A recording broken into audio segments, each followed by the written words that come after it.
Hey everybody, welcome to Matt Men, your source for all things professional wrestling. I'm Andrew Zane. I'm joined by the one, the only, the king of schwitzing, Rich Stambolian. I would love, again, to reiterate my point, I would love a good schwitz, right? A schwitz, a beer, and like a nice massage. Oh my God. Yeah, sounds great. Put me in heaven. Yeah, it sounds wonderful. Put me in heaven. Real quick note, Yeah. MG, can you throw the link to the chat also in the notes? That'd be wonderful. The questions. Thank you. That'd be great. Gotcha. Thank My you. bad. What's going on, Rich? Not much, dude. Crazy week. I heard a lot of wrestling happened over the weekend, and I heard a man's mustache has taken center stage with which you're obsessed with. Dude, we got to talk about this. I promised MG, our producer, that I won't spend more than 10 minutes on Vince McMahon's ridiculous face. Yo, I think I said Okay. 2. Can I tell you, Go ahead, yeah. This is the neck brace all over again. it is the neck brace all over again. This dude, Vince McMahon, looks like he's about to hire the Three Stooges to work in his hotel and not realizing how bad he fucked up. Dude, it is... I can trust you, huh? Right? I can trust you, boys. Dude, we got to talk about it because and then we got real news. But so Brian Alvarez's caricature of this, did you ever see it? Yes. Brian dressed pretty up good. as this, and when he did, I thought he was being like sensational. Okay. He wasn't. Like a yellow journalism. Like he was exactly what Vince looks like, and I was watching CNBC with Jess that morning because I have it on always in the morning, right? And that's the only news I listen to. It's just stocks. That's all I want to hear. That clicker, you gotta keep that clicker going. I gotta keep it going. And I'm like, I can't believe this is what he looks. I'm like, oh, this is a rib. Mhm. This is MG. It's MG. He's hacking us. You Yeah. see this? The Matrix. Oh, I'm just copying, pasting. He's erasing the line of code that says mustache. Yeah, he's just taking it out. He removed Vince's mustache. It's all AI. And this dude looks insane. Like, first of all, he looks like I could be related to him at this point. Oh, for sure. Can you It's cover the your same wig. Can you cover your face with your hands and just leave it? This is what you would look like, I guess. He's wearing the same wig, the same eyebrows. He looks I was nuts, in that dude. presser, right? Like, I know that a lot of people asked questions to Triple H. Nobody asked, like, hey, dude, what's going on with Vince? What's up with the mustache? Huh? What's up with that look? Because I'm into it, very into it. I think he looks ridiculous. Now, I do think that this is a distraction from the real issues. Okay. You know? You think the mustache is like Oh, yeah. the cornerstone of a distraction from Oh, yeah. all the litigation and Yeah. selling the company and all that stuff? He's Dude, like, it's old school marketing. It's old school PR. Your publicist would tell you to do this. Like this is like out of the Trump school of publicists. publicity. Publicity. Like you hire a PR agency and they tell you like, oh, new looks. That's all people talk about. You get in some trouble. Gwyneth Paltrow now, right? She's gonna debut a new look, and nobody's gonna talk about her Covered in skiing. goop. Yeah. Nobody's gonna talk about goop. Unbelievable. I can't believe he's walking around with that ridiculous mustache. I think he needs And dye more of job. like a zoot suit, kind of like like a big shouldered, Yeah. big shoulder. Like he could go either way with his mustache. This is Mustache Gate 2023. If you're joining us on the Matt Men in the morning, zoot suit with complementing the mustache, or straight up just full blown tracksuit. Oh, Like- yeah. Like Adidas tracksuit Yeah. with the make him look Squatting too. He has like- to squat a lot. Oh, European gangster. European gangster. It's a weird move. This guy's a lot of money. You would think somebody would say like, "Hey, what's up with that thing on your face?" Somebody told him it's a good idea. The face guy has 2 weeks off. That's The why. face guy is too. The face guy's not around. He laid him off. WWE has been acquired by Endeavor. This is the big story here. Mhm. This is one of those big moments. WCW shutting down. We've experienced a lot of these in our life. There's only a couple of these moments that you get to talk about, and this is one of them. WWE, Absolutely. it has been acquired by Endeavor, merging with UFC in a new publicly traded company. The symbol will be TKO. I don't have a name for the company yet. Mhm. Endeavor will combine WWE and UFC into one publicly traded spin-off, unnamed company at this point. TKO is the symbol, like I said. Regulatory hurdles will need to be cleared before the transaction is finalized, but I don't see there being a problem with this. Endeavor will remain in place, owning 51%, while the other 49% will be owned by WWE shareholders. Mm-hmm. Here's the structure. Ari Emanuel will be the chief executive of both Endeavor and the new company. Patrick Whitesell remains Endeavor's executive chairman. Mark Shapiro remains as president of Endeavor and the new company. McMahon will be the executive chairman of the new company. Nick Khan will be president of WWE. Dana White will remain as president of UFC. Very interesting structure here. Wild. So here's the thing. Vince is not only in charge of WWE. Mm-hmm. He's the chairman. He's executive chairman of this entire new company. Which is nuts. So, by the way, $9-point-something billion deal here, right? There was no money exchanged, as far as I know, which is very interesting. Yeah. Vince officially unveiled his new look also with the sleek mustache and dye job. When asked about creative, he said he would remain at a higher level but didn't want to get into the weeds, even though I love being in the weeds, as he said. Give me some weeds. I'll have more on this when we talk about Raw. Vince also said the company needed to evolve, and the synergy with Endeavor brings totally different than anyone else. So he is right. The company did need to evolve, and there are points like in key people in that corporate structure that I speak to. Mm-hmm. There are logistical issues that they just don't have the capacity to do. Right. That's how it was said to me. I think the fact that Endeavor has such a reach. Oh yeah. Within media itself, this is a media conglomerate at this point. Oh, absolutely. There's a lot of synergy that'll come in place, and also Ari, very smart. He knows Vince is 77 years old. He knows Vince is not going to be there for a long period of time. Right. He could learn a ton. Yeah. Especially when it comes to the showmanship of the events.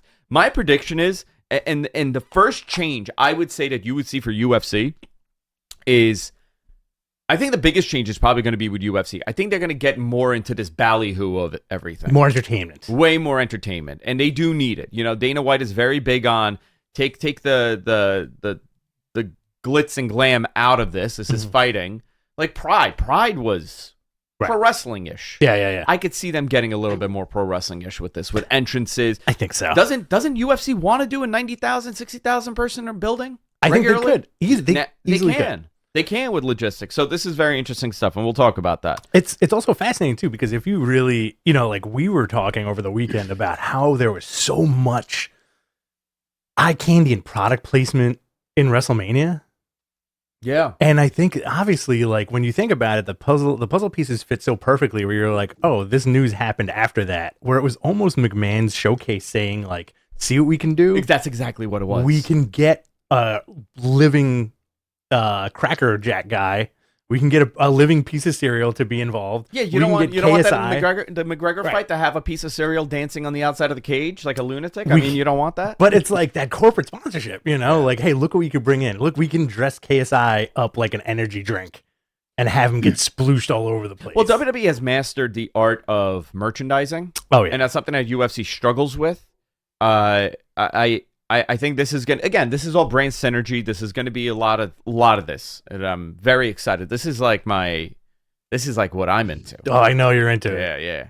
If this got turned into a little excited, one big spreadsheet, I feel like you would need the room to yourself. Yeah. Please, guys, leave and light a candle and turn the lights off. Light a candle. I want romantic in here. Can I add one thing to this? Oh no, I'm going to sacrifice the papers. Yeah, go ahead, MJ. Yeah, I'm going to add one thing that I didn't put in the notes.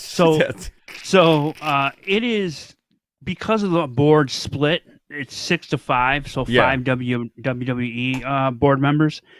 Then there's people that are speculating that the first time this goes to vote for a new chairman, he's going to get booted out. He won't be. That booted seems out. to be the. No, you don't think so? No, because I have to tell you, that's going to happen. The fans of professional wrestling and people that are in the corporate environment are two separate people. Yeah. And the same depiction of who Vince McMahon is does not exist to a lot of these people. Exactly. They don't look at him as this like maniacal. Forget about the sexual payoffs, right? Let's take that out of the equation. I'm saying like as far as his ability to work goes, the guy's a machine.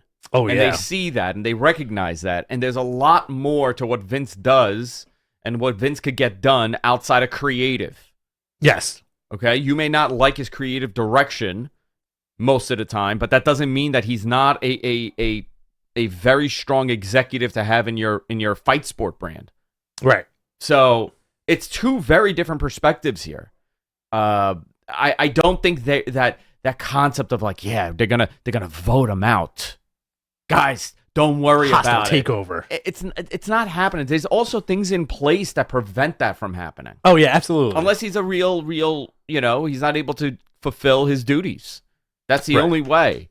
So, obviously to Ari Emanuel and everybody else that's involved in this acquisition, the payoffs, that's a done issue at this point for them. Not saying that's my opinion. I don't think this is a done issue. I think there should be questions asked about this. How much do you love business right now? Oh, I love it. This is what I do all day. This is literally like what we're doing here is my conversations all day about different companies. Wow. It's a lot of fun. It's a ton of fun. I know. Rich hates this. Did you get a business degree? I don't have a business You degree. should get a business degree. I did. Actually, I went to school for business. University of Phoenix. I could get that at University of Phoenix. Get that business Let degree. them pay for it. You know how expensive University of Phoenix is? Yeah. It's like insane. It's more than St. John's. It's like $900 a class. I want to see you back in school. You want to see me back in school? I want to see you back in school. Undercover. Yeah. That would be amazing. Yeah. You'd have to shave your face though. If you shaved your face, you would look like you were in your early 20s. I could pass for probably maybe a little. I think bit. you can pass for like a How about the eyebrows? Shave the eyebrows too? No, I think you could pass for like a hard-edged 17-year-old if you shaved everything completely. Okay, let's try it. Let's do it. A hardened 17-year-old. If you guys want to fund some kind of remake of 21 Jump Street with me and Rich, that would be. Mwah. Nick Khan also told Axios on Monday that the newly created company will seek separate TV rights deals for both wrestling and MMA properties, which is very smart.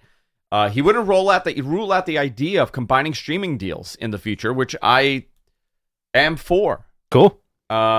Peacock does not have the capability of doing a pay-per-view at this point, by the way. And in what regard? Pay per view. Right. They don't do that. It's not in them, but UFC has that ability. Mm-hmm. The other thing is, if you're looking at this company and the spread that they have amongst networks, you have Fox, you have Fox Local, you have FS1, you have USA, you have Peacock, you have ESPN, ESPN Plus. Yeah. Do they do the fights on ABC at all still or no? I'm not MG. Do you know about that? They haven't done it in a very while, long but time. they have done them. Yeah, they had. Yeah. They did them. They do them more toward the holidays when they're trying to fill programming. That's a big reach. Yeah. As far as corporate partners, media partners. So this is stuff that I talk about all day long. I love this stuff. This is Vince basically putting WWE, making it even more of a household name and spreading it across everything. Yeah, and you're gonna see the I'm telling you, you're gonna see the crossover. Oh, big time. They may say no now, but. You know what? Having that front row, having Brock Lesnar front row at a UFC show. Oh, forget it. And, having McGregor sitting at WrestleMania, having, Masvidal, do something in the back with somebody. This is going to happen. Do you think this all started with Brock and Undertaker at that UFC ages ago? And that was a work. Yeah. They were working their own angle.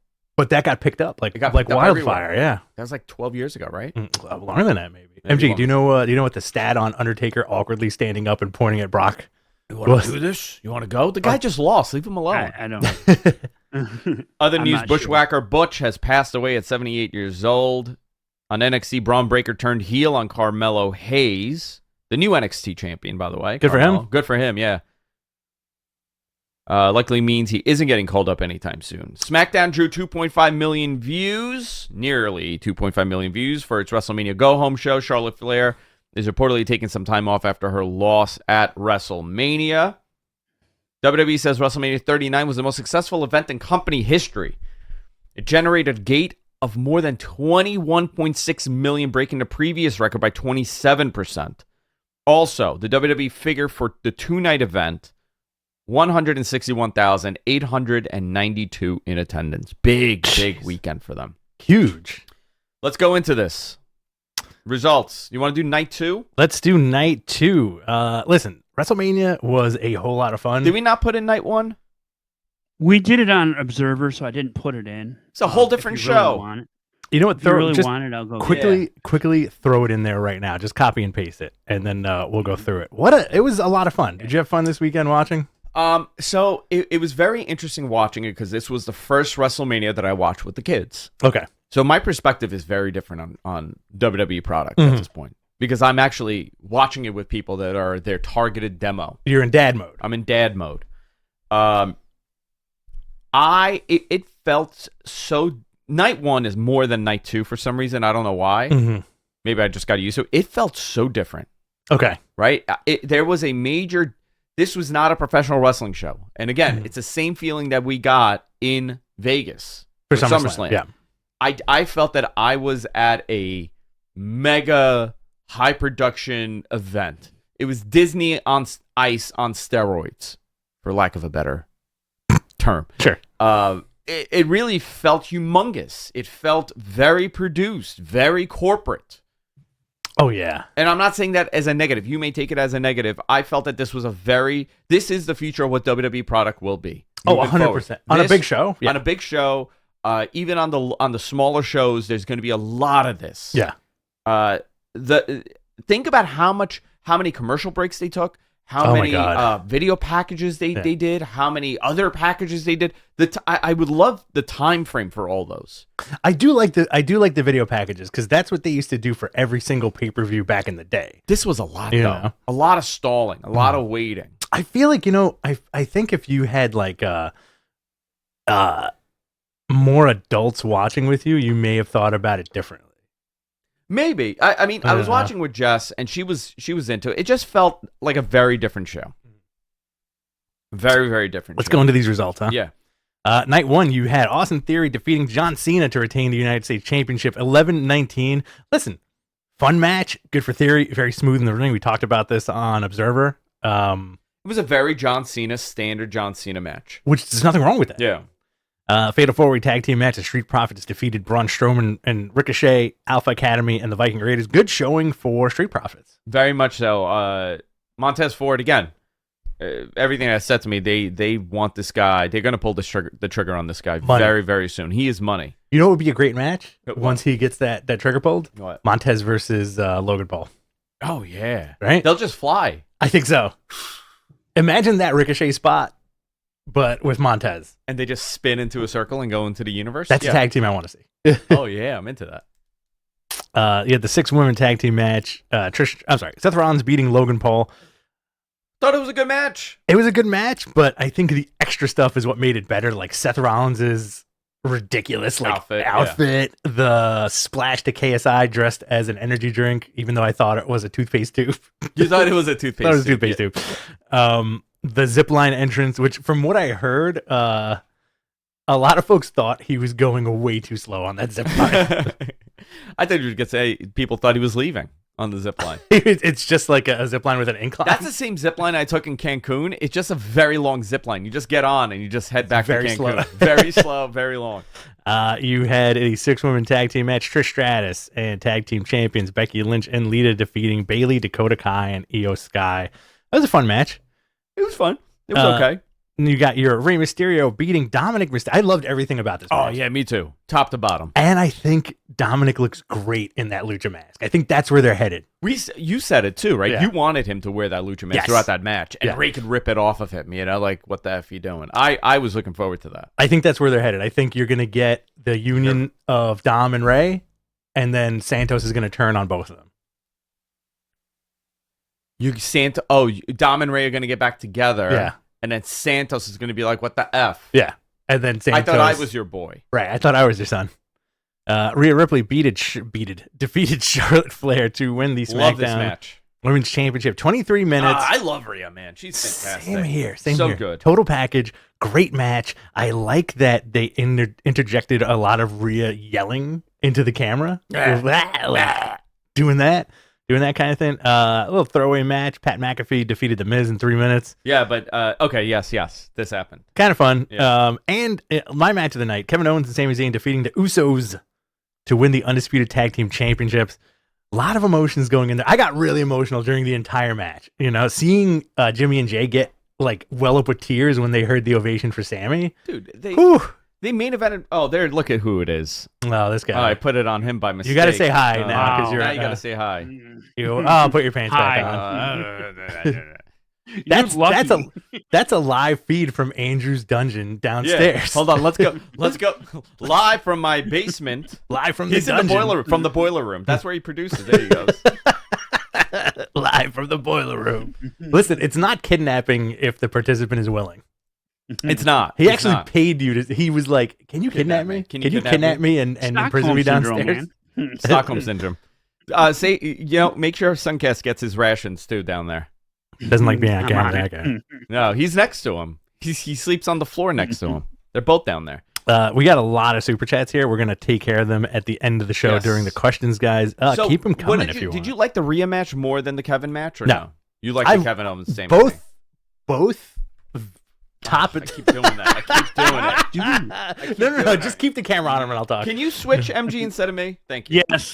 He's gonna put it on himself. He's gonna start doing some pantomime shit. It spooks me every now and then. It's because he looks like a ghost, man. He's like, what's up with those blue lights? It's him. He's back. He's back. I like the Rhea match just underneath the Kevin Owens Sammy match. Yeah, dude, it was good. The Sammy stuff was very emotional. Great storytelling. They had the PWG patch. They had the Super Dragon mask on their trunks. They thanked the Briscoes in their press conference. I thought it was very well done. Very cool. Cool first night. And moving on to night 2. There was 2 nights of WrestleMania. I don't know if you guys knew that. Night 1 was better than night 2, right? They were different shows. I feel like they were different. I enjoyed both nights. I definitely enjoyed both nights. I enjoyed them in different regards. Because, listen, we're going to go through it. Pretty stacked. Brock Lesnar beating Omos. I enjoyed it. Okay. Way more than I thought. Yes. Yeah. 2 big MFers just going at it. And Brock doing the F5. Great visual, right? Yeah. Ow. I enjoyed it way more than I thought. It was like, that was the same thing of like the Johnny Knoxville Jackass match from last year that I didn't want to see. And then I was like, okay, this is great. Yeah. I didn't feel that it was great, but I was like, okay, you know what? This is cool. All right. I think that's your superpower. You're like one of the only people on earth that's not charmed by Johnny Knoxville. I'm not charmed by Johnny Knoxville. He's a very charming guy. Is he? He's got a new prank show with Eric Andre and I think Gabo Race today. I hate pranks. Hate pranks. Were you pranked really hard once when you were a kid? So hard once, and I can never do a prank or look at a prank. You got prank PTSD? You got prank TSD? Yeah, I got the wedgie, and then they flushed my head down the toilet. You got a wedgie and a swirly? Yeah. Ooh, dude. And then they threw a cherry bomb in there. In your butt? Yeah. Oh, no. It was terrible. I always wondered why you walked funny. Ronda Rousey and Shayna Baszler defeated Liv Morgan, Raquel Rodriguez, Natalya and Shotzi, and Chelsea Green and Sonya Deville in a tag team showcase. 8 minutes. It was fun. It didn't really do much for anybody, but you know what this match was? What? This is a great match to have everybody on that WrestleMania stage. First time Chelsea Green's been at a WrestleMania, right? Coming down that big ramp. Yeah. Listen. What a great moment that is. Right? Cool, right? Like, your first time doing a WrestleMania is this. Mm-hmm. You didn't evolve with it. Like, this is, like, in your face. Yeah, it's there. Huge. I really like Chelsea Green. I feel like she's going to go very far. Triple threat match. Gunther. This could be the match of the night. Gunther defeated Drew McIntyre and Sheamus. Great match. To retain the Intercontinental Championship. Went 16 minutes, almost 17 minutes. MG's note here is glorious violence. Yeah, fantastic match. Great hard-hitting match. Sheamus is 45. I'm going to tell you, do you remember the hate he used to get? People wanted him gone and fired. Sheamus needs to go. And now he's beloved. Amazing how that happens. You know why? Because he's consistent. I don't. He is, yeah. I don't care for the gimmick. I don't care for like the fight guy gimmick, and the where the rough houses. Yeah. If it was just him showing up and kicking ass, I'm all for it. We got Bianca Belair defeating Asuka to retain the Raw Women's Championship. Okay. It was okay. I had my money on Asuka because they rebuilt her. I feel like they should have pulled the trigger on. Yeah. Snoop Dogg. This was interesting. So let's talk about this for a little bit. Yeah, go into it. Miz is out there with Snoop Dogg. Miz is doing some nonsense. It's very entertaining. Snoop Dogg is also very entertaining for a million different reasons. And then big surprise, right? We were guaranteed a big surprise. Here's your big surprise. Shane O'Mac. Here comes the money. Here comes the money. Looking real jacked. Like, He was big. big, right? Big. Why won't Shane take his shirt off? We need to see what's brewing under there. We need to see it. He's never taken his shirt off, right? No. Imagine he's like Vince big.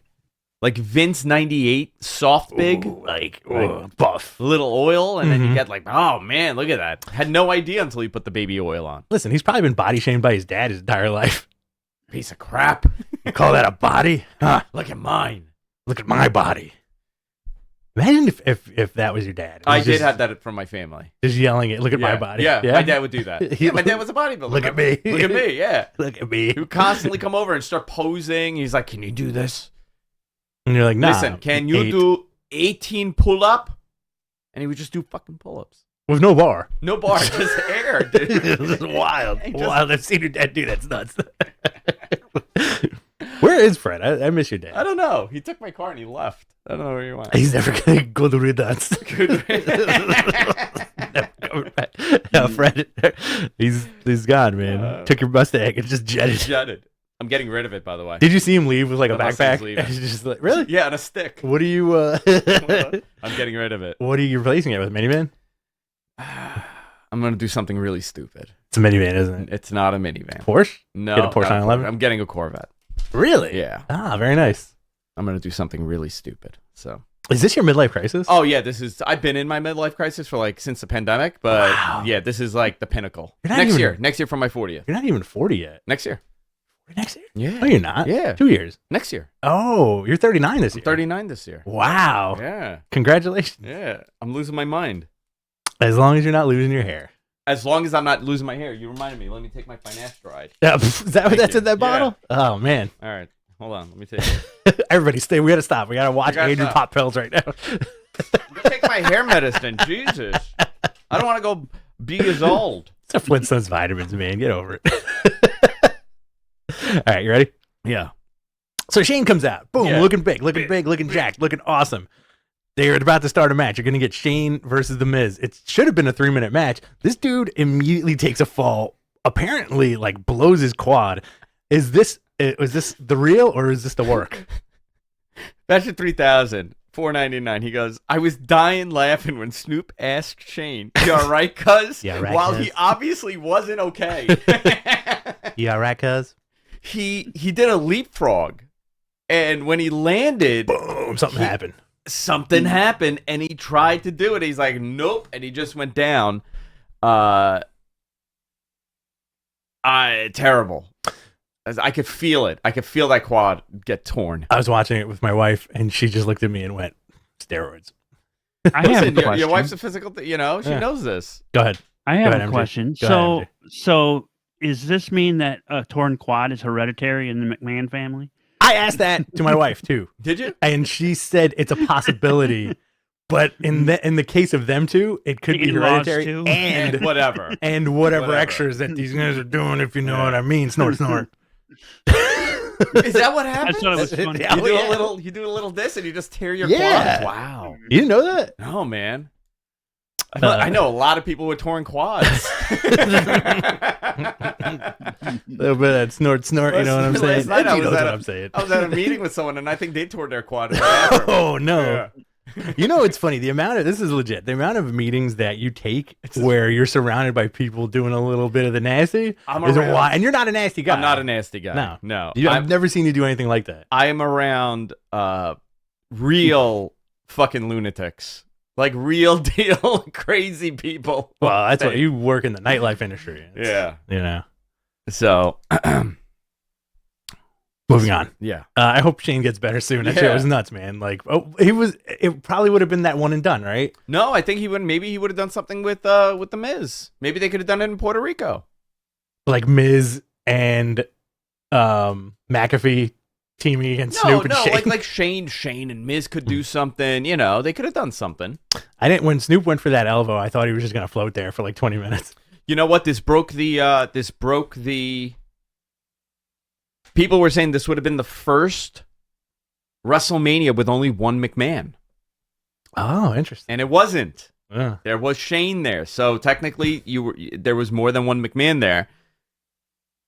You know, he has not had a last couple good appearances, Shane. You had that Royal Rumble lunacy from last year where he went berserk. Yep. And now you have this.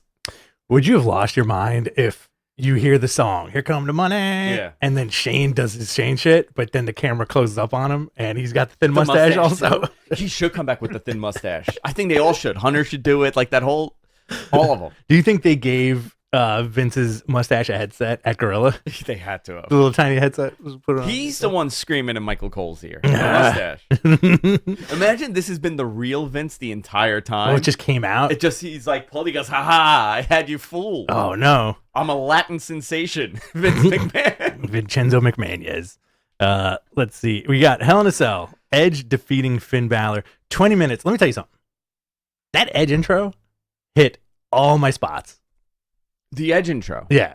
Coming out to South of Heaven, the Slayer song, the mirrored mask, the bat wings, the whole nine. Yeah. Fucking awesome, right? Okay.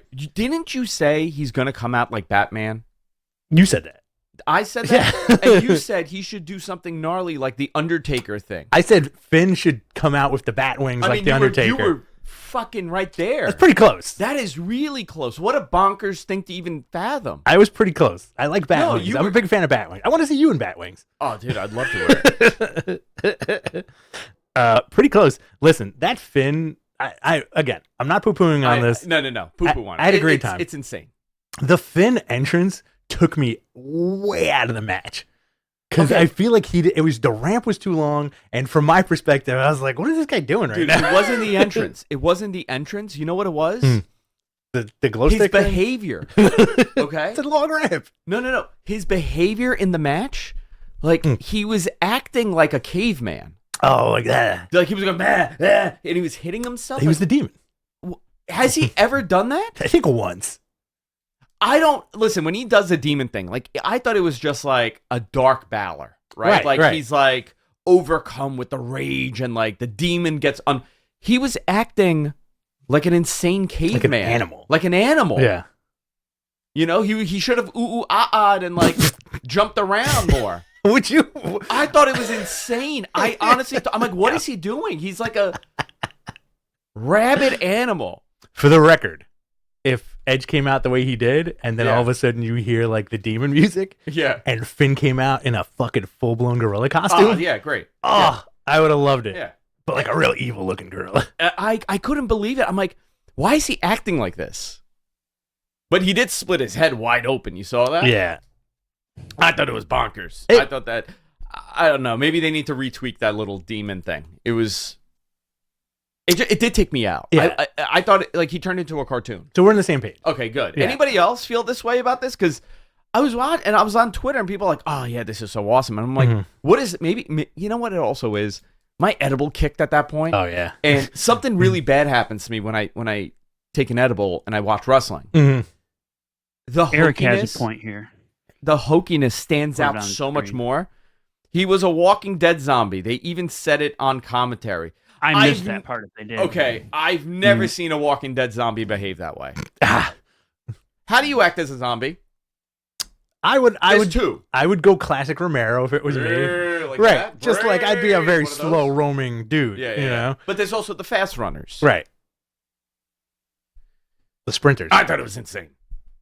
But again, Darian is turning into his Joey Diaz. You know, I got to tell you Joey Coco Diaz. I smoked one of his pre-rolled stuff. Joey Coco Diaz's. It was fantastic. That's what happens. I turn into Coco Diaz. I turn into Joey Diaz when I do that.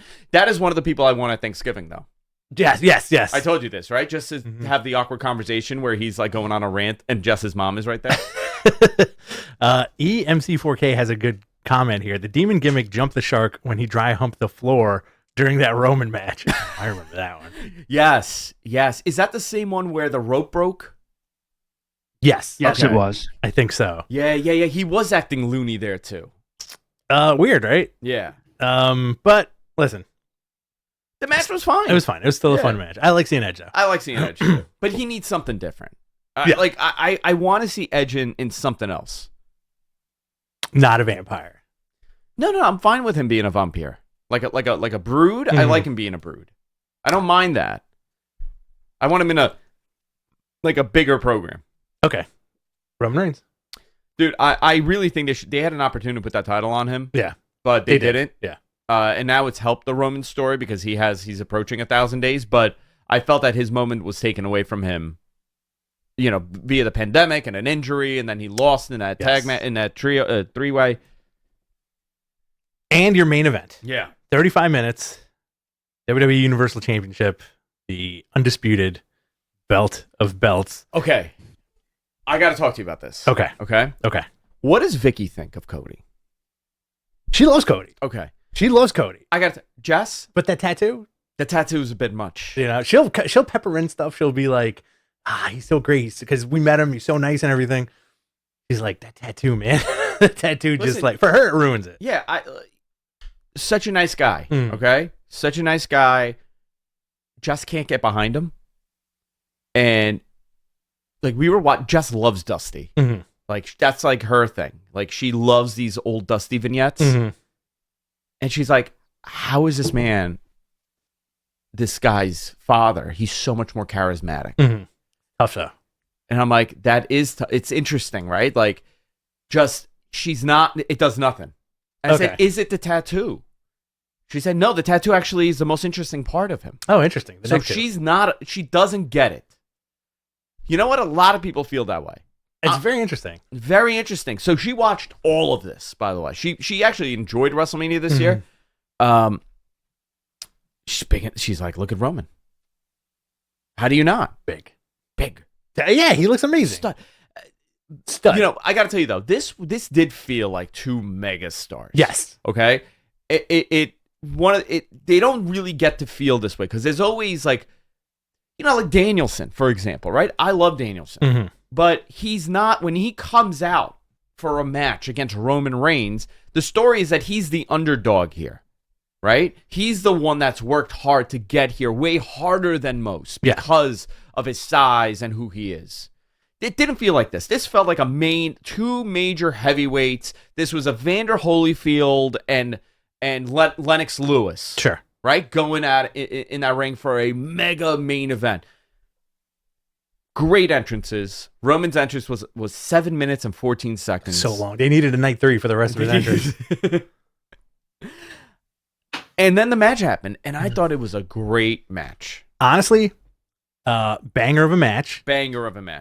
I think these, as I was watching it, this is also the match that effing butthurt the internet. Like, MG, what did Dave give this match? Give me the score. It just came out. I'll look it up while you guys are talking about it. The internet so butthurt by the end of this match. I wouldn't mind seeing these guys headline Mania the next 3 years. I thought it was. It felt big, right? Like you were saying. Anybody else, I think, in the last couple of years, you would see Roman easily beating them, right? Now, I don't think they painted themselves in a corner with the Roman thing. I do think that they are leading up to something. Will it be Cody? Who knows? Yeah. Right? I do think them giving Cody the supplemental Brock program is very interesting. That program was in place for over a month. And I do think, imagine this. Roman's 1000th day falls on the Saudi show, right? Or am I wrong about that? I don't know exactly, but that's another thing our great producer, MG Dweeb, could figure out. Oh, man, so mean. Cody will take that belt from Roman at some point. Because that story is not dead. That story's not dead. The story's not dead. And this is an interesting side quest for him.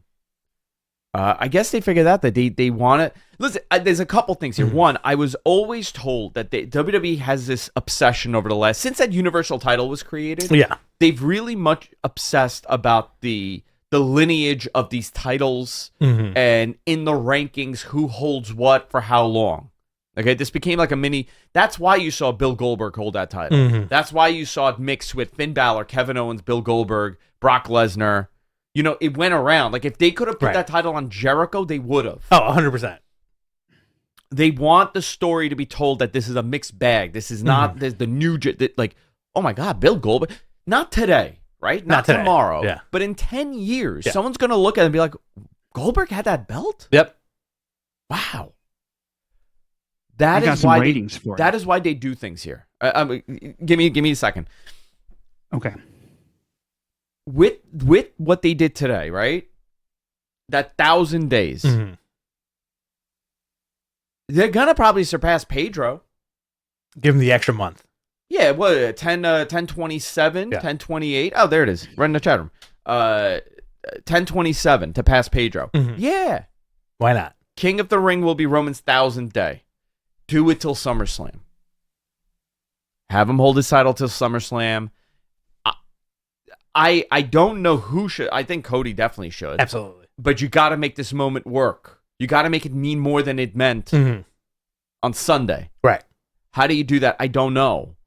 1850 more. Well, it's like 2,000 more days or so to beat Bruno. That's never happening. No. Okay, but you don't want that list to be Bruno Sammartino, Hulk Hogan, Pedro Morales, Bob Backlund, and that's it. You know, and then you got like a Hogan and a Cena somewhere, but you got to have these new guys hold these titles, and you have a unique opportunity to do it now. Absolutely. We saw what it meant for CM Punk passing that, magical 500 days or whatever it was. That meant something. Or were you upset that Cody lost? If it makes sense for the story, no. But I do think that the notion that now everybody's saying, like, well, no, I think Cody's bigger than ever now. Mm-hmm. No, I don't think so. Interesting. He took a step back. He lost. It's a guy that didn't lose. Mm-hmm. This was his redemption story. This was his comeback story. I don't think he's hurt by it, but I don't think it helped. Okay. That's an interesting perspective. Now, you look at the match as a whole, it really hit all the notes for a fantastic match. Now, without going into the rest of the ratings, what did Dave give this match? Okay, so this is interesting. So there's 3 matches that got very high remarks. Can you guess which 3 they are? I would say that the Rhea match with Charlotte. Okay. I would say the tag match got 5 stars. The main event of night 1. Sheamus. Sheamus probably got a decent score, and this got 4 or 5. This got 4.5. Correct. Yeah, there you go. This one got 4.5. The tag match from night 1 got 5 stars, and the 4 3/4 for Rhea and Charlotte. That's well deserved. And 5 stars for the triple threat, the IC triple threat. Wow.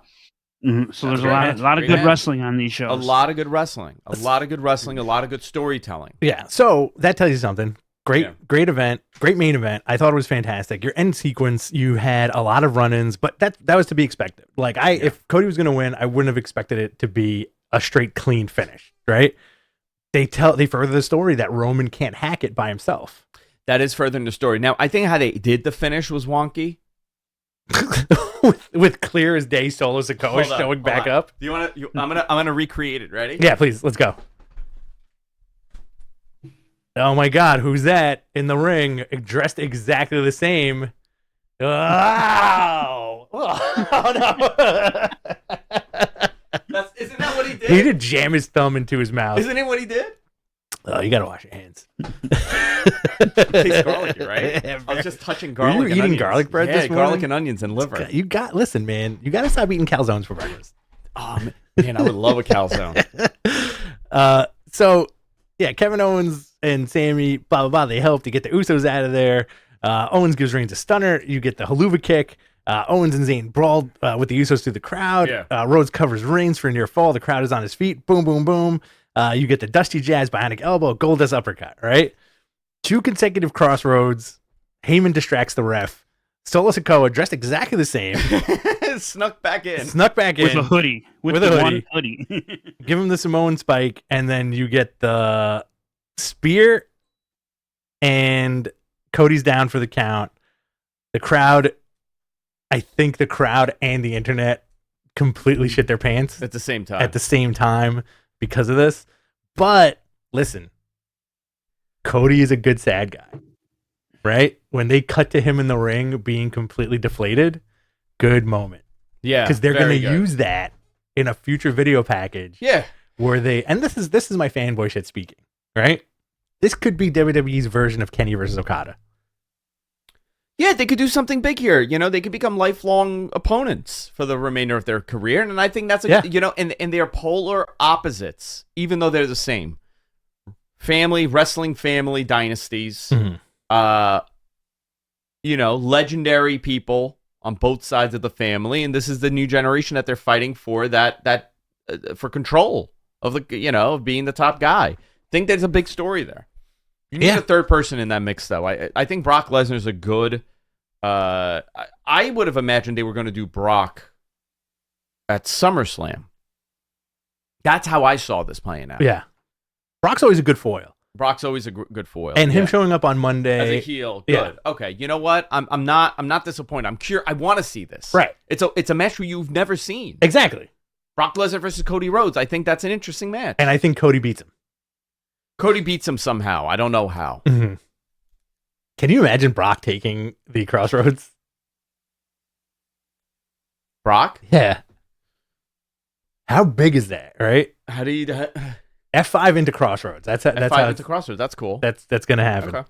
So big though. So big. Brock makes me very uncomfortable. All right. So, Monday night notes. Backstage per Fightful, WWE held a talent meeting where Triple H and Nick Khan told the staff nothing would be changing. That was before Triple H did his on-screen promo saying much of the same thing. Then Vince showed up and started changing everything in the script and redoing segments. Listen to the mustache, pal. Nobody questioned him on that mustache? Nobody was. Do you like, think anybody's busting his chops about that mustache? Has to be. You think Brock's Cody's tattoo? Cody's tattoo has a problem with his mustache. Who said he has a problem with the mustache? Cody's tattoo. Oh, Cody's they tattoo don't get versus along. That's the match at WrestleMania. Cody's tattoo versus Vince McMahon's mustache. So apparently some of the talents were discouraged by everything. Listen, you can't blame them, right? Sometimes the talents are the last to know. You know who I kind of feel bad for? Who? Gallows and Anderson. Yeah. Right? They're getting paid. Who do they don't care. But it's like they're in the same boat they were in right before they got let go the first time. And it's bizarre, you know? Now, like, do you think from a fan's perspective and an analytical perspective, do you think the fact that Vince is back in this capacity is deterring potential future signees to the company? Like, let's say an MJF, for example, or like Jericho coming back or something like that. Well, it depends on how you look at this. Do you feel that MJF, great example. Will MJF get further by having Vince in power or not?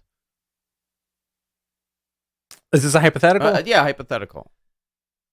I don't know. I can't call it because, like, you know, like Vince has that habit, right? Like, you could take any guy that the fans think is completely amazing and then turn them into a comedy character overnight. Okay. You know, like MJF debuting on Raw against R-Truth. Okay, yeah. You know, yeah. Like that could easily happen. Or showing up at NXT and getting his ass beat by everybody. Okay. You know? Yeah, well, I'm curious. Because I think Vince still has that thing, right? If it's not my creation, I don't want to see it become anything in my programming. Look at the Broken Matt Hardy stuff. It's a great example. It never translated the same way. They could have done really cool shit. They could have done really cool shit. But I think there's still that little, like, oh, I didn't make this. No interest in it. You know? He doesn't see it, you know? But you also, in order to get that Matt Hardy stuff, you got to be on the internet. You got to be a little younger. Vince McMahon at 70, whatever years old at that point, is not sitting on Squared Circle and reading how people are praising this program. What if he is? What if he's like a big Reddit guy? Mets fan forever. It's me. Dolphin. What suckers? WrestleVotes. WrestleVotes. Also me. It's Vince. WrestleVotes is Vince. It's his mustache. He's been writing this whole time. Oh, my God. Vince McMahon showed up and changed the script. Some of the talent were discouraged by how this went. Essentially, here's the highlight. Brock appeared to help Cody as offering to be his partner against Solo Sikoa and Roman. I didn't like how they did this opener because it was a little confusing on what Cody was asking. Cody's like, I want a match. I want my rematch tonight. And Paul's like, nah, you're not getting a rematch. He's like, well, I guess if you're not getting a rematch, then I'll find somebody to wrestle you. Yeah. And I'd be like, I'm not going to wrestle tonight. Right. Like, what's wrong with you? We just wrestled last night. Just like a weird stipulation. You know who I would have enjoyed as if it wasn't Brock? What? Randy.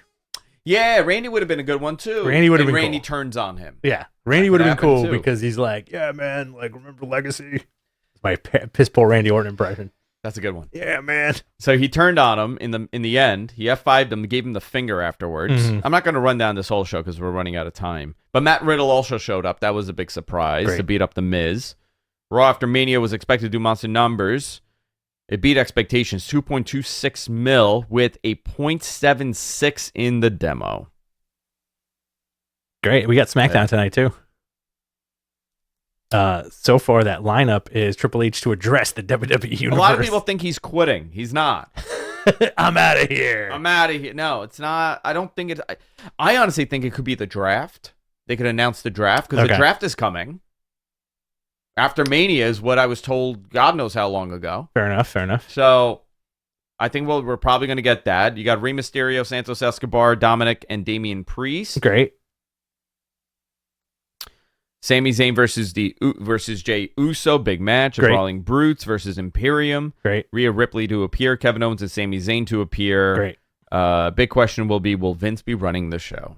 Do we get UFC run-ins at this point? Do we get UFC run-ins at this point? No, not yet. Not yet, right? It's going to happen. Yeah. So let's go into AEW news, Rich, and then we'll start wrapping up quickly. All right. So we got some new hires in AEW here. Nigel McGuinness is All Elite. Seeing Nigel again was fantastic. I'm glad they signed to a contract. Always makes me happy when I see that guy. Jay White debuted on a Wednesday attacking Ricky Starks on Dynamite.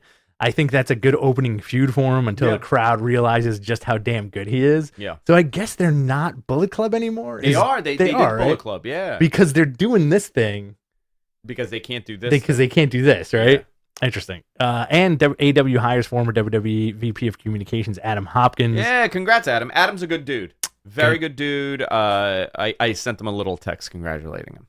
Very nice. Yeah. Tony Khan's big announcement. What did you think it was before it was announced? I knew it was this. You knew it was this? Yeah. Okay. I knew it was this. The only surprise, okay? When I was told this, I was told Wembley, okay? Mm-hmm. I said Wembley Stadium. They said possibly, and then another person said the OVO Arena, whatever it's called. Okay. So I was like, okay, that makes sense for them to do. Well, Tony's swinging big. Mm-hmm. This is a 90,000 person building. It'll happen. Now, they're not going to do 90,000. They're going to stage it up. What is a realistic number that they could do? Dave said there's 25,000 people plus for pre-order in like that have requested a pre-order. Mm-hmm. I think they will sell about 20,000 tickets for that first day of release. Really? Yeah. I think they will do 20,000 for sure. They could do maybe a little more than that. They could do 30,000. They could do 35,000. That just the first day of sales. I think a healthy, realistic number is 45,000. Really? I think the best is 60 to 65. If they could do 60 to 65,000, they have done something unfathomable. I think that's where it's going to end up. I don't know if it'll end up there. That's a lot. 75K. 75,000. You think 75,000? 75,000. I don't Did you even see Clash of the Castle? Do you remember Clash of the Castle? Yeah, but it's not WWE. Rabid people were. It's not that WWE. Don't matter. I'm going to say 75,000 because it's an easy to get to arena. Yes, because it's in London. It's in London. People have been champing at the bit to have a UK AEW show. Yes. Right? I think they're going to do 70. I'm not a numbers guy. I can say any number right now. I'm going to go with 75K. The autistic weirdo in our chat room, that's his username, said, Andrew, people from all over Europe will attend the show. Exactly. Yeah, no, I agree with you, dude. 100%. That's why I think they'll do 60. They could do 60, 65,000. 75. If they do 75, I will eat this bell. Listen, you have a lot of stuff to eat. I will eat this bell. Eat one of your wigs. I'll eat one of my wigs. I think on the air. if it's 75,000 people, you have to shave. Here, hold on. Touch this one. Oh, that one's electrified. Yeah, you see? It's plugged in. I have an Ethernet port right Is it here. warm? Does it warm? warm? It warms up. It cools. you have to shave half of your face. Oh no. Like this. Oh, just one half. Yeah, like that. No, they will do fine. But you also have to remember, like, what is the interest level in Europe, right? I think it's huge. Listen, when American products go to Europe, it always does well. It's statistically shown. But you can't go based on WWE here. No, not at all. Because WWE has had a X amount, decades long relationship with the European market. They're on European television. They're in UK. They're all over the place. So, fine. However, shave those sideburns, Mattingly. Mm-hmm. That's what the chat room's saying to me. I think they could definitely do 45,000. 100%. I think 75K. You know why? Again, here's my fanboy logic. Jamie Hayter versus Mercedes is that okay? Let's say if that headlines I don't think the show. Should that headline it? Should it be Paige and Mercedes? Well, Paige. Well, throw Paige in there. I think Jamie Hayter at this point is a bigger draw.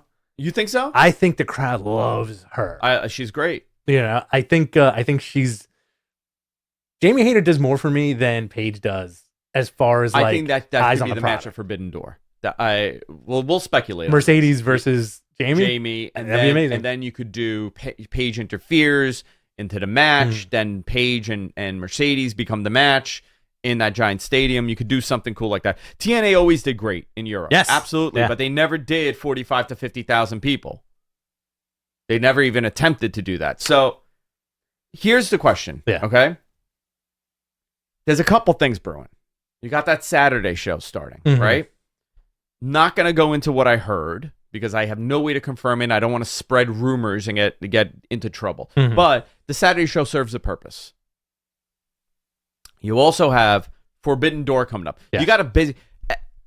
From things that I'm hearing for AEW this summer, they are... You know, optics matter. Yes. Okay? We've said this. This is very important. The pendulum swings. And for all of 2022, that pendulum swung to WWE side, and it never went back. AEW, for all the great matches they had a ton of issues here. Yeah. Ton of issues. Cody leaving, the MJF thing, Punk, people not getting along, people getting suspended. They had a ton of problems. You got a little bit of an opportunity here. That pendulum is coming back this way with Vince back in play. Yeah. Double or nothing. You're going to have a mega pay-per-view in Vegas. Following that up, a month later, where are you? You're in Forbidden Door, sold out Toronto. Then what do you do? In August, now you're back. Now you're in the UK for a mega stadium show. You're coming back for All Out. As far as I know, All Out is happening. Very hot. Okay? Then you got Grand Slam. Momentum. Lots of momentum. Grand Slam's happening at the end of whatever that week, at the 20-something. Let's find out. I'll give you my guess date based on availability. The 20th. It would be I think the 20th. Let's see. The 20th or the 27th. Those are the only two dates here. Are you going to do the week of Yom Kippur? I don't know. It would be the week after the U.S. Open ends. When does the U.S. Open end? I figured you'd know that more than me. But oh no, I'm sorry. I was in the wrong month. It would be the 27th. End of September. It would be the 27th or the 20th, whatever that week is. Right. So, listen, you got some big opportunities here. What is your main event to sell that stadium out? What is that main event, Rich? Who has to be in that main event to sell that stadium out? And I'm saying sell out like 60,000. Let's be realistic. Let's say 60,000 to get 60,000 people in that building. What is your main event at Wembley? At Wembley Stadium. Again, I can't help but say Punk has something to do with it. Yeah. It has to be. Punk has to be involved. Yeah. In sub capacity. Punk, but you can, once it gets to August, their roster will probably be full blown healthy, right? So you could stack that UK show regardless of Punk is there or not. You can have a Punk Kenny. You could have a Blackpool Combat Club. You could have, right? Or you could, now you also have the possibility of the United Center getting booked for all out. Right. So this is what I would do. Hardy Boys. I think that would be a big you draw. You could do something with the Hardys. Right. Jeff come back. Sting's last match in Europe. Last match. Big deal to do. Big deal to do. You have a couple opportunities. One would be FTR and Punk versus somebody. Yes. Okay. You do that. FTR and Punk versus Ospreay and his guys. That would be great, right? That would be really interesting to see. You could do that. You could also do Kenny Punk, which I think if you are going to do that in any way, you do it in Chicago. Yes. Bill Goldberg. Sure. You know, you want. I'm not inclined. I'm not indicating that this is happening, but you need somebody like that, especially for a market that doesn't get him too often. You have an opportunity to do 65,000 people in that building. Now, question. Yeah. Could WWE loan Regal to manage BCC if they do like a four-way? Not happening. Because this is trumping on their territory. You know? This is Jericho. You have Jericho. But you need that big attraction. Yeah. And right now, I know people are sour on him. Honestly, Punk is really the big attraction. And it has nothing to do with me wanting to see him wrestle. I'm saying name recognition. To us, yeah, dude, I would love to go to Wembley Stadium if I'm there and to see wrestling in that stadium because that's a big deal. But to a fan base, that is it. That's all you need for many. For others, you need a name that you recognize. You need the casuals. You can't sell out a stadium with just diehards. It doesn't happen. Bruce Willis can't sell your whole stadium out. Listen, I think in this day and age, for a show like this, you can mostly sell to the diehards. Because how many people do you think from the States will also go to the show? Well, I don't think many are going to if you have a pay-per-view the following week that you're traveling to. I don't think you're going to get a lot of that. You don't get the crossover? I mean, how many people are going to fly out there for a 6-hour flight to London from New York and then come back? I think a lot of people. And then go to Chicago. I think, listen, will there be people? Yeah, absolutely. Wrestling fans have never, ever not shocked me. But there's a lot of moving parts here. MJF, Ospreay, Hayter, Monet, Punk, Omega. There's a lot of stuff. Someone in chat room, Andrew Punk is like Hogan in the 80s, big in the US, but not in Europe.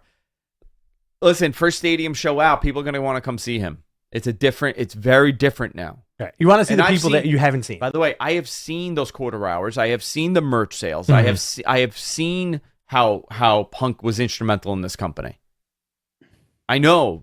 People don't want that to be the truth, but it is. Still a good get for Tony. He's a great get for Tony. Did his investment pay off as far as like merch sales go at this point, or no? Oh, that's a good question. Because everybody was rocking those shirts, man. I don't think now. I think year 2 would have been a big payoff for him, but I think at this point it's stalled. Obviously, everything going on. So listen, there's a lot that they could do here. I'm very excited for this. It's a big ask. And it's a big ass. So great ass. No, I became so that's a Sunday, by the way. It's a Sunday the week before the scheduled show. Unless they're going to give it some time. They're going to move All Out. They could do that too. Yeah. You cancel All Out and you just do the Grand Slam show and then you do All Out maybe a month later. Listen, at the end of the day, we're going to get a lot of good wrestling from AEW. Yeah. I think this is going to be like the dream match year. Yes, because they have to do it. Remember, TV year, right? Yeah. So a lot of interesting stuff in play here. So Juice Robinson, Ricky Starks did not happen. Jay White and Juice, I guess they formed the Bullet Club in AEW now. You had a House of Black match against the Best Friends. All right. Jamie Hayter defeated Rio to retain the AEW Women's Championship. MJF Day celebration. This was something. I loved it. Yeah, great. I loved it. It reminded me, it was very nostalgic because it seemed like those very classic like Dean Martin specials or Dean Martin roasts where it was like, hey, I'm going to talk a lot of shit and I'm going to come out here and do a song. Song. Ridiculous. Really well, too. Yeah. I thought it was hysterical. Who was the Oyster Bay controller? Oh yeah, Joseph Molitano, whatever his name was. Key to the city, man. He gave him the key to Oyster Bay, Long Island. Sammy beat Commander. All right, cool. Sammy cut a promo afterwards. It was all right, whatever. Blackpool Combat Club. Squash jobbers. Danielson says he went home to his family, but now he's with his other family. He said that they are professionals. Everybody else is an amateur. Hangman comes out. They beat the crap out of him. Bryan Danielson had a screwdriver in his pocket, starts stabbing Hangman in the head. So screaming amateur over and over and over again. I love this whole thing. So good. But you know what I love most about this? Danielson saying, like, who's going to help you? You have no family because nobody loves you. So good, right? Nobody came out to help him. Because we always talk about that. Yeah. As fans, you're always like, yeah, how come nobody's coming out to help this John Cena, guy? great example, right? John Cena. The guy that's paying all the bills in that company. Right. At that time. Nobody comes out. He's getting a beat down on him. No one gives a shit. No one cares. And nobody came out for him. It just tells you. Main event. This is definitely leading to something. Obviously, it's going to be the Elite and Hangman versus the BCC, right? Elite and Hangman versus the Yeah. Yeah. That's going to be fun. 4-on-4? That's going to be a good Forzos match. Where do you do that? Some kind of stadium stampede nonsense. I hate the stadium stampede. I know, but they're going to do something like that. Yeah, you could do it at Double or Nothing. Yeah. That's a fun match. FTR defeated the Guns to win the tag team title. Let's talk about how the Guns came. They had no business coming out to that theme. So good. So good. They came out to 50 Cent. The crowd was singing the song in Long Island. Loved it. They made them look like $1 million. They did. You know what? That intro made them look top tier tag team for them. They created 2 stars now. Very well done.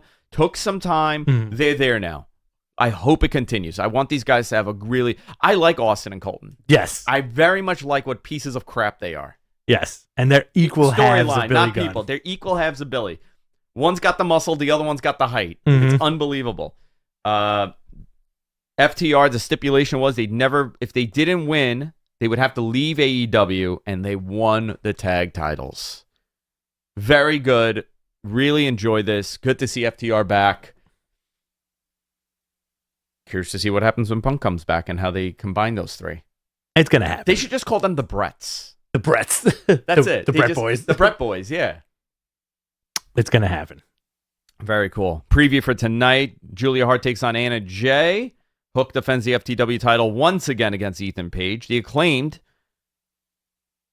Matt Menard and Angela Parker in an 8-man tag match. Swerve Strickland makes an announcement. Darby Allin takes on Lee Moriarty. Battle of the Belts also tonight. Orange Cassidy defends the AEW International Championship against Jarlistico. Who is Jarlistico? It's Sin Cara, right? The old Sin Cara? Jarlistico is the old Sin Cara? I believe so. I can't keep track of them anymore because that was such a thing. He also worked as Dragon Lee, by the way. Yeah, he was a Dragon Lee. He was a Dragon Lee, and he was a Mystico. Yes, he was a Mystico. Okay. I think you were also a Mystico. His brother is Roosh, by the way. He's the other brother. Yeah. Jarlistico is not... Okay, it's Mystico 2. Okay, he was Mystico 2, and he was Dragon Lee. So this is a very interesting... no, definitely not confusing at all. A very confused situation here. Because he wrestled as Mystico, had left CMLL to work WWE. So very interesting stuff here. All right, whatever this is. Yeah. Again, that should be fun. Yeah, Jade Cargill taking on Billy Starks for the TBS title. Jade's never going to get rid of that belt. That belt is going to be on her for the next 10 years. She's going to be their longest reigning champion. I like her as champion. Same here. I got to tell you, though, Jamie Hayter and Riho, what a contrast in size. Great match. It was a very good match. And like for a while, I was looking, I'm like, this guy, like she's too small. Because Jamie's jacked, like, in a good way. Like I'm not no insult to her body. No, not at all. I think she looks unbelievable. She's big, unbelievable, big, thick, big muscle, strong. Listen, maybe I got a thing for the muscle. Maybe I like the muscle. Why not? Why not? Why not? And the main event for Battle of the Belts, Lucha Brothers defend the ROH tag titles against QT Marshall and Powerhouse Hobbs. Yeah, very cool. You want to go into questions? Let's go into questions. I don't have time for NWA, the 312. I got yelled at by Billy Corgan. It's not 312, it's 312. Yes. Saturday, 8 p.m. on Fight. If you haven't checked out our Billy Corgan interview, go check it out. It's at the top of our Twitter page. It was a fun one. All right, let's go into questions, and I got to get out of here. All right, guys. If you want to super chat us, we will take your questions first. We got a few to address here. MG, did you add all the super chats? I did. And did you add all the Twitters? No.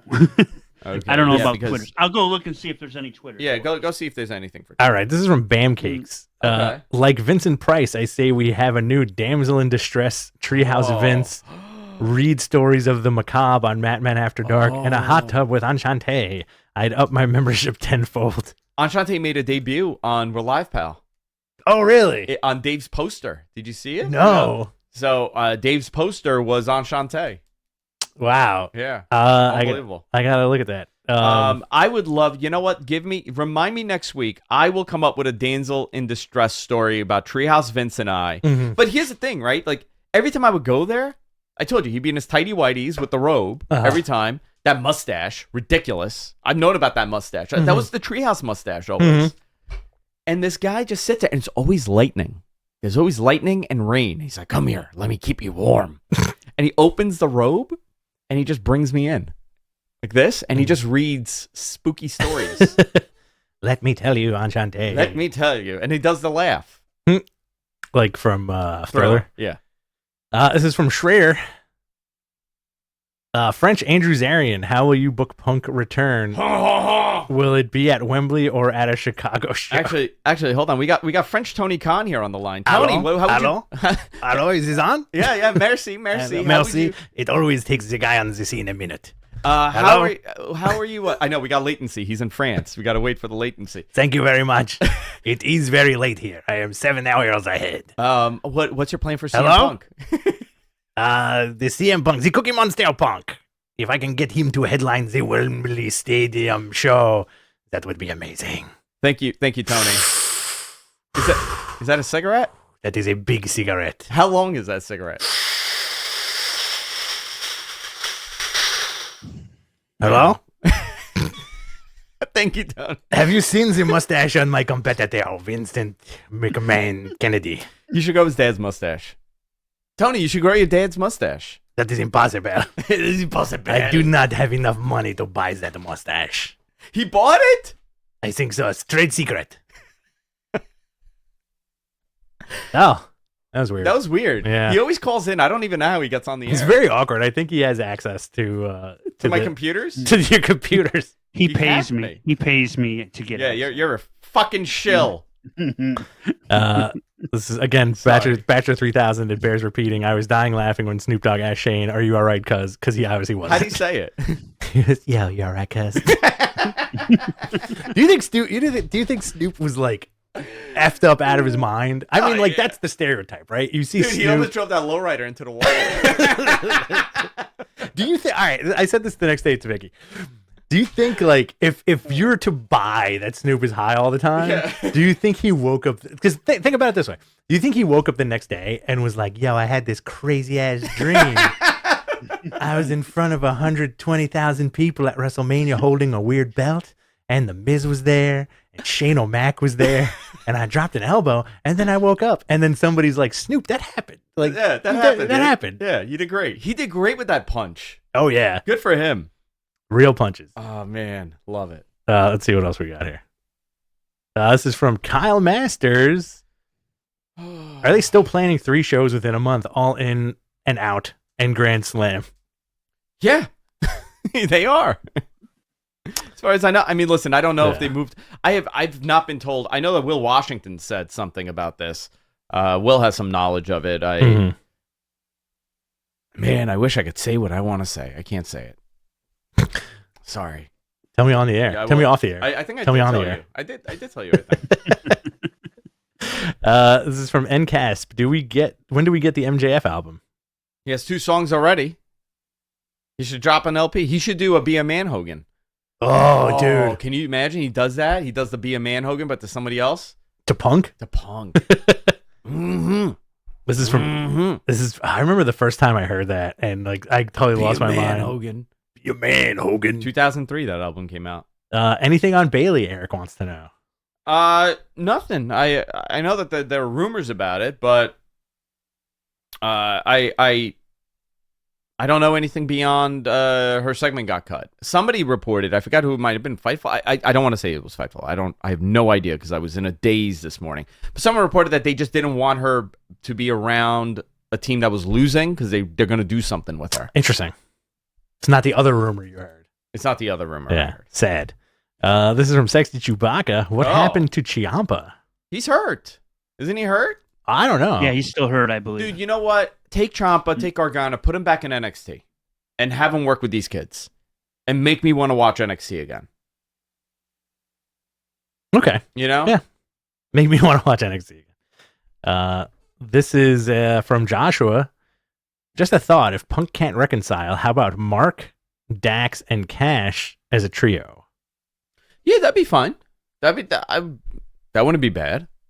I think Mark needs to stay on that Ring of Honor side and do some cool stuff there. That's not bad. Yeah, you could do that. Does All In? This is from Everything Pro Wrestling. Does All In need to keep the independent feel like the first one, or is this a different game for Wembley? Different game. Right? This is a test. This is totally a test to see what they could do, because you know what? How great would it be if they do a stadium show every summer? This is it. This is the moment, right? It's a summer, vacations happen, you could plan around it. You're going to piggyback on that for sure, right? Because their reach obviously isn't WWE's reach to do this in April, right. But you could do it in the summer when people could book their vacations.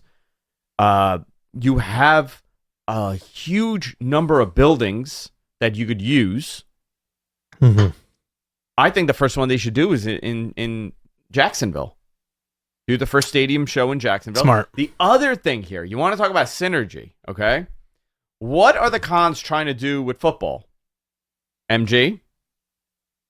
Like the Jaguars, What's like American that? football, or like football? Yeah. What do the cons really want to do? They want to take it overseas. Yes. They really want to take it over Yes. to London. They've always wanted to do that. They want to take that team to London. The Jaguars? Yeah. Wow. Yeah. All right. So there I don't know is if that's something. still true, but that used to be the case. Listen, I don't know how much of a reality it is. I don't know if they could do split seasons. Maybe they could do something cool. But you know what? This is a good showing that, hey, listen, look, we could do something here. I think it's all connected. Everything is connected here. But you have an opportunity to do something cool with All In, do a stadium show once a year in the summer, you know, before or after SummerSlam. You could figure that out. But I think there is an opportunity. Good answer. This is a totally different game. They have a unique opportunity to do a mega stadium show once a year. If they could do 65,000, I will see they will do this every year. Oh yeah. That it is a big moment for them. But they're going to do 75. I hope they do. I hope they do more. You want these guys to be successful because you want the industry to keep growing and be successful. What if Tony was like, "Hey Punk, I need you to headline this for me. I'll give you a cut of the gate." I think whatever they've agreed on is already agreed on. This is from whether or not he's coming back or not. I don't have any. I just things.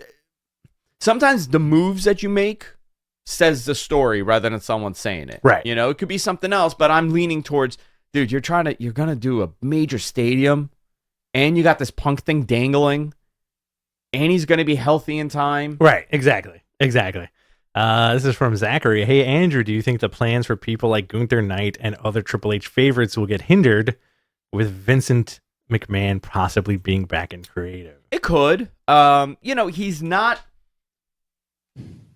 Listen, I think Vince was always, he had his fingerprints all over that creative from day one. I don't think it ever stopped. Maybe for a very short period of time when he was out, but they were still going based on whatever they had worked on previously. I think his hands have been in creative to some extent for a very long time. He never really fully left. It wasn't like he was done. And he was, listen, your daughter and your son-in-law running the company that you're out of, you're not giving them a call and saying, hey, what are you doing with this? I'm curious. Think about doing this. Think about doing that. Of course those conversations happen. Right. And of course Hunter has to listen. You work with your father-in-law and tell him that to F off and you're not doing his old man ideas when he still owns the company. Boy, it doesn't work like that. Exactly. And Hunter got a nice little bonus, too. Yeah. But I think Gunther's fine. I do like how LA Knight has gotten over. There's something really impressive about that. I think the guys that you're seeing in key positions right now are going to be okay. I think it's more of were you on Vince's bad list? Did Vince not like you? Mm-hmm. Bray Wyatt's is an example of that. I don't know what's going on with him. Right. Because everybody was told, oh no, he's just sick. Weird, huh? No Bray Wyatt at Mania this year. Sad. He didn't deserve that payday. I want to see Snoop versus Bray Wyatt. Hey, man. What's going on? Where am I? He's in the Upside Down. I'm in the nightmare. I'm in a nightmare. I just want to hear Snoop say I'm in a nightmare. Try my Coronas. Do you think, this is from Frankie DiGennaro, do you think... Oh, great name, Frankie. Do you think main roster releases are coming? I haven't been told anything, but who would they release? Gallows and Anderson. I hope they don't release anybody, but the annual culling is. I don't think they're usually the post-Mania. I would be developmental. Yes, I think Okay. that there is a developmental release that's going to come, because that's always every couple months they reevaluate. I don't know if they've been doing the same type of superstar evaluation that they were prior to Vince after he left. I know they brought back a lot of those guys, like Braun Strowman.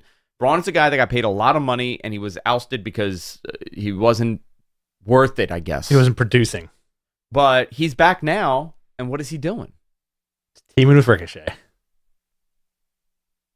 I'm enjoying it, but yeah, a lot of this is how much you paying the dude.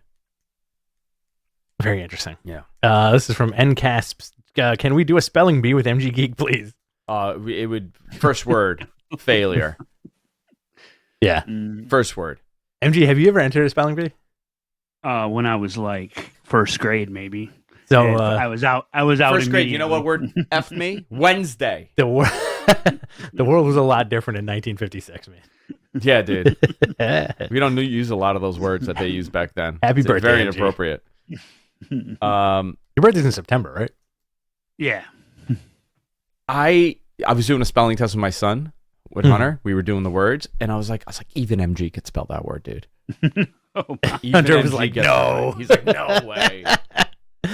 No way, Dad. This is from Aaron. Do you think All In could be AEW's WrestleMania, but a Wrestle Carnival for fans, having companies like New Japan, Rev Pro, Ring of Honor, and a couple of indie wrestlers? Yeah. I think that's what it should be. Absolutely. It 100% should be that. You should bring in guys from New Japan and Ring of Honor. That show will be a lot of New Japan guys, Ring of Honor. You know what? No, you got Forbidden Door. Classic indie guys, yeah. You got Forbidden Door. I was going to say, maybe that's where you do Okada Omega. Is that the match? Would that, Imagine if that opens the show.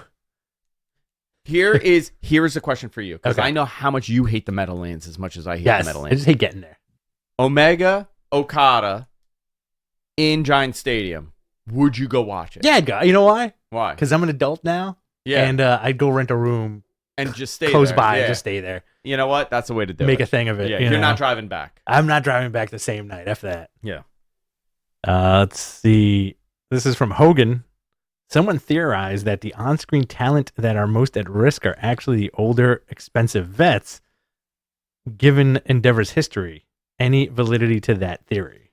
Well, Endeavor, it's a different way of measuring, right? Because this is fake and that's real. So the older vets that are getting paid a ton of money in UFC, if they're not drawing the buy rate for those main events, then they have to cut them. Or they're not winning, they have to cut those guys. But for WWE, you could do a lot.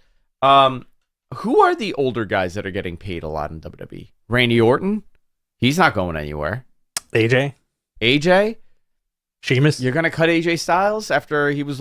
I don't think so. Sheamus? No, he's on a roll right now. And also, a lot of those guys are in their freaking 40s. Finn Balor? Yeah. Early 40s. Finn Crazy. and Edge are like 5-6 years apart. I know. Right? It's nuts, right? Like, they're not that far off. So It's a way different time now, the way these guys take care of themselves. they take care... Like, you don't look at the age like you did. No. Like we were talking about, I think I was talking to you or Garrett about this. You got to come on. We're live, pal. I know you get as confused. I do sometimes. Sometimes. You guys look exactly the same. But, you know, do you think, let's go to 1998, okay? Let's go to 98 and let's look at a guy that's still competing regularly. I would say Chris Jericho at 50, what, 3? 53. Okay. Who would have been the equivalent? Flair? No. Flair? Yeah, Flair was 40. Flair was 42 in 1992. He was 52 in 2002. He wasn't even 50 in 98. That Austin boom. Let's, you know, like those guys, none of those guys were healthy enough. Who was 50 in 98 that was still going? Who was 50 in 98 that was still going or wasn't? Right. You know? I feel like you would get like a lot of older guys like Greg the Hammer still doing stuff somewhere. Greg the Hammer. How old? Bruno was born, what? 35, 45, 55, 65, 75, 85, 95. 1995, Bruno Sammartino wrestling would be the same age as Sting. Terry Funk. Oh, Terry Funk. But how old was Terry Funk then? How old was Terry Funk as Chainsaw Charlie? That's a you know what? He's born in 44, 64, 74, 84, 94. Not even 50. 94. 2004, he was 50. He wasn't even 50. That's crazy. Middle-aged and deranged. He's the same age as freaking Finn Balor. Wild, right? What about Randy? How old would he have been? 44, 94. He would have been 44 years old in 1998. Let's see. Randy Savage. That's a good, always fun doing these, you know? Finn Balor's born in 1981. He's 41 years old. Okay. So he would have been Edge's age. It's like Edge. But you know what? Funk was still going at that age. Randy was born in 1952. In 98.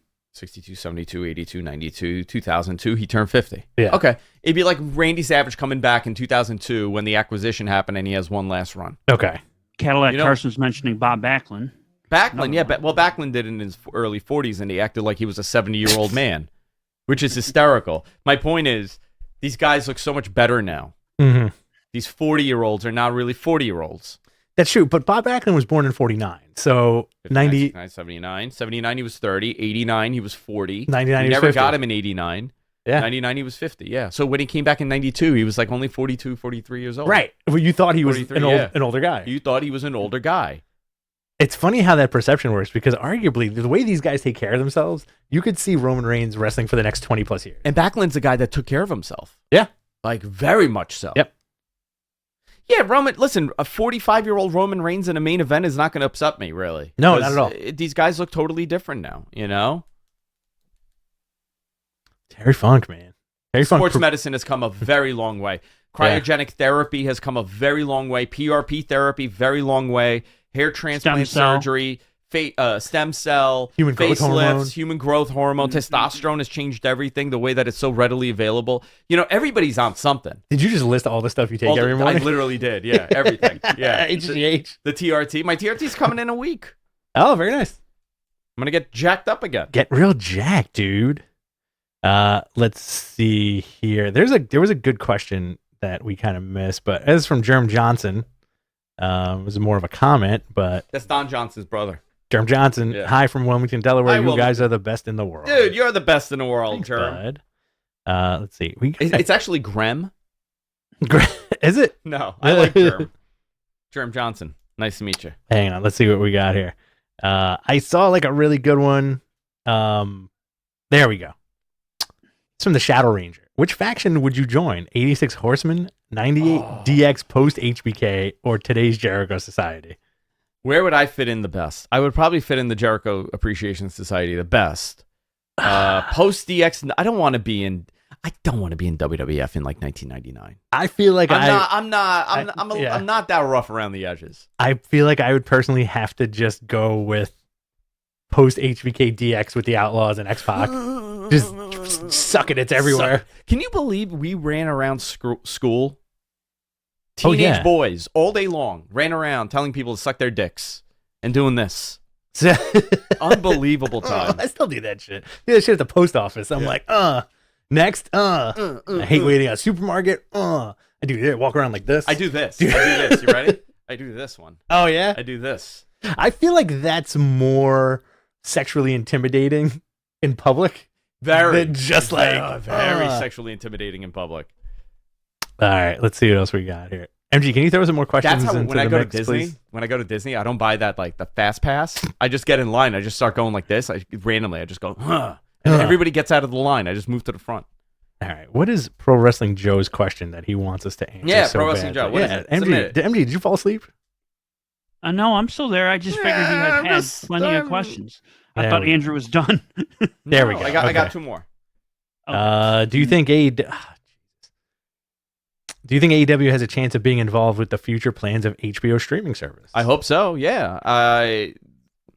They need a good streaming. They need a good streaming service. They need to be there. We've heard that conversation has happened multiple times. I was told by someone in WWE that it was a done deal. Okay. Do you remember that story? I was told two things. One, yes. that there was that AEW had essentially purchased an international company. Remember that? An international pro wrestling company that is represented internationally. That was the exact words that was said to me, and that they are close to their deal with their streaming provider. I don't know what happened with the streaming provider stuff. I'm very most likely the merger kind of put that on pause, and someone's like, yeah, why the hell we're going to give them a streaming deal when their contract is expiring in a year? No, let's wait and bundle this. That's how you would do it. But it was interesting how it was said to me by WWE that they had bought Ring of Honor. I love like piecing those stories together, Yeah. We got a super chat here that we kind of missed. Okay, gimme. This is from Chris Farrell. When does TK grow a Shad Khan style mustache and have a mustache off with Vince? He says he can. Tony's asked about this. I think Tony. Listen, I know Tony listens time to time, right? I'm gonna tell him he needs to start looking insane. He needs to do something out there. The look has grown. Like I get the Tony Khan look. He needs to do something as bonkers as Vince McMahon. I think he needs to walk around with a cape. Did you see? Well, he was wearing like a very interesting sweater the other night. I don't know if you caught that. He was wearing it. Looked like it was something out of, I was calling it his Star Wars sweater because it looked like it was out of Star Wars and Hogwarts. I think the magic school from Harry Potter. We need an episode where RJ City and Danhausen take Tony Khan shopping for clothes. And they dress him and they give him a whole makeover. Dude, that would be great. I want to see, you know what I want to see? I want to see Tony Khan's on-screen character basically be like the $1 Million Man. I want to see him just go into a deep dive of insanity, little by little. He just gets even more. He's like, I can't take these wrestlers anymore. And he just goes nuts. He just slams the door constantly. He's like fed up with his lunacy. He needs to turn. You know what? It needs to become the Tony Khan show. He steals Dalton Castle's boys. He also needs to go on a whole bunch of steroids and get jacked up. When are we going to see Tony Khan wrestle? That's going to happen.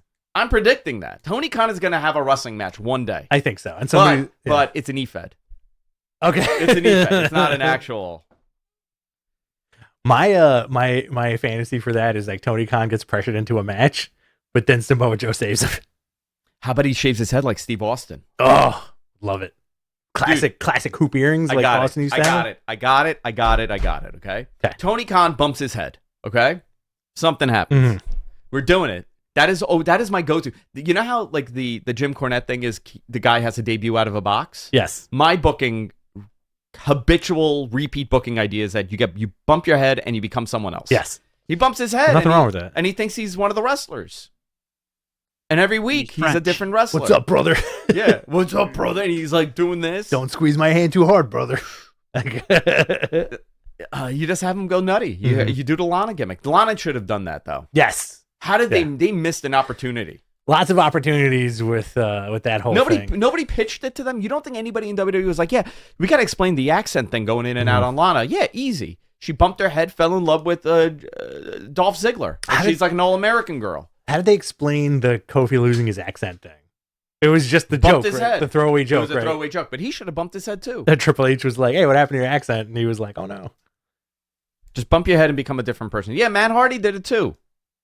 But didn't Matt Hardy did it on being the Elite, right? On BTE. Yeah. Okay. All right. Do we have any more? Oh crap! I gotta go to work. I know. What's Cadillac Carson? What are your finishing moves? That's what he asked. Yeah. What's my finishing? What's your finisher? Oh, DDD. But DDD. DDD. It's the Raven, the flow. The even flow. The even flow. Yeah. All right. But like, I love Raven's DDT. I think he mastered the DDT. Mm-hmm. Tommy's is good too, where he holds it. Mick Foley, quick, nice, boom. That double arm. The double arm, great DDT. But I mean, Jake Roberts, great. I love the Raven DDT. Yeah. I think he mastered that move. And it should be brought back as a finisher. Yeah. Too much moving around. Like the Cody. I like the Cody. It's too much movement. I like the crossroads. No, I don't want to do that. What about